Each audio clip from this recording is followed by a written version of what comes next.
He was about 12 months old and had reached the normal milestones up until that point. Then I noticed that he'd started regressing a little bit with his speech. The words that he had, he wasn't using anymore.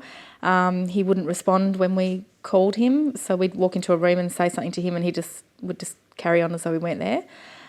He would rock backwards and forwards. He'd headbutt the wall a lot. He'd headbutt the floor. He'd just all sorts of things that he was doing, I think, from frustration. That's when I first noticed that something wasn't quite right.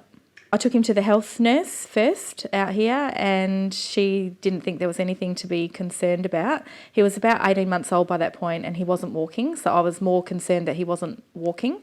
From when we first started to get him assessed to when we could actually get the formal diagnosis, it was just a blur of information that I didn't know what to do with. It was just trying to make your way through muddy waters, I guess.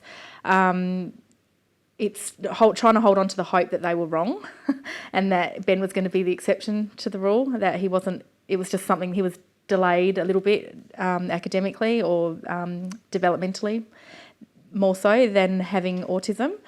I suppose from when he was diagnosed to when he started 5 months later at the Autism Association, I probably noticed a little bit of change, but then when he started going to the early intervention session, which was a 3-hour block every Monday, I started to notice pretty much straight away that there was he was starting to, he'd acknowledge you when you walk in the room and he'd sort of respond when you called his name. So I was noticing small changes. It was very much baby steps.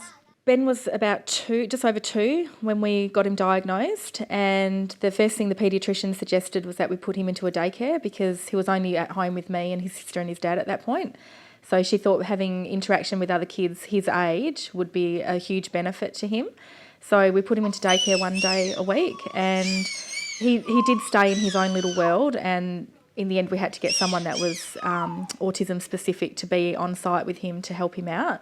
So he was with kids his own age 1 day a week. He was sort of getting out there and being forced to sort of come out of his little bubble, I guess. We started using PECS pretty much, I'd say 3 months after he was diagnosed, and he wasn't really interested in it. So we abandoned that form of treatment for a few months maybe, I'm not sure, then come back to it. And I think in that time he'd had a little bit of growth developmentally, I'd say, and he was more open to it, and we started using a reward system. So if he spent 5 minutes with the PECS, he got a reward for it, and he was more open to trying, and then it went quite well for us. He got into the habit of getting the card that he wanted to come and tell me what he wanted, and that way our communication skills and levels improved a lot.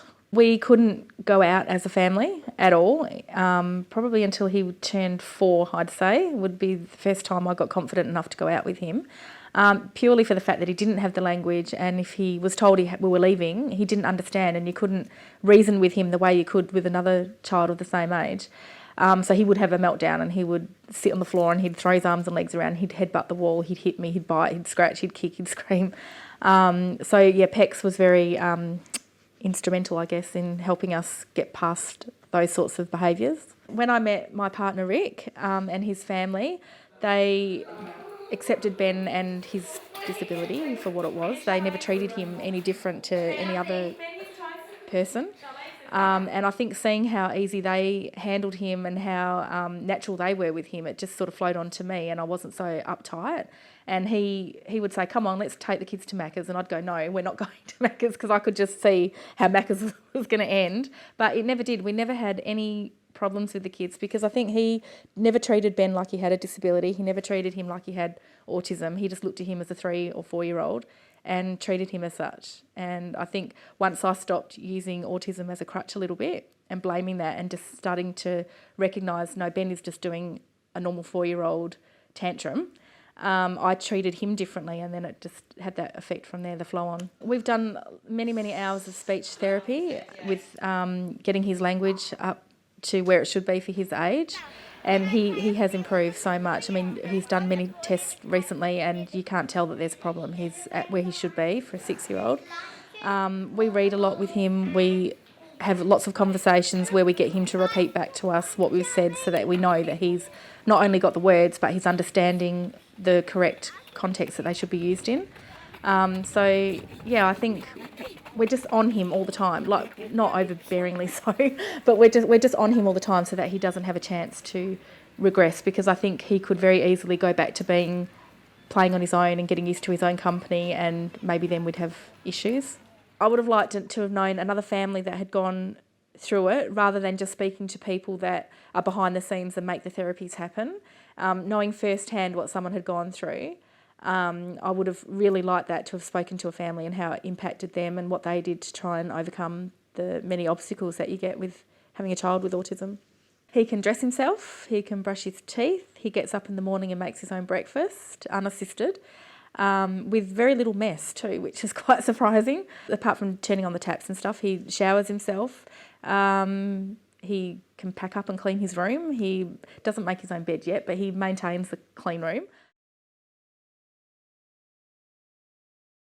One would be to always go with your gut. As a parent, you know your child better than anybody else, and even though other people might try and tell you there's nothing wrong, that if you think there is, get a second opinion, a third opinion, just keep pushing until you're satisfied with the answers, because you know your child better than anyone, and if something's not right to you, then it probably isn't right, and you need to get help earlier rather than later.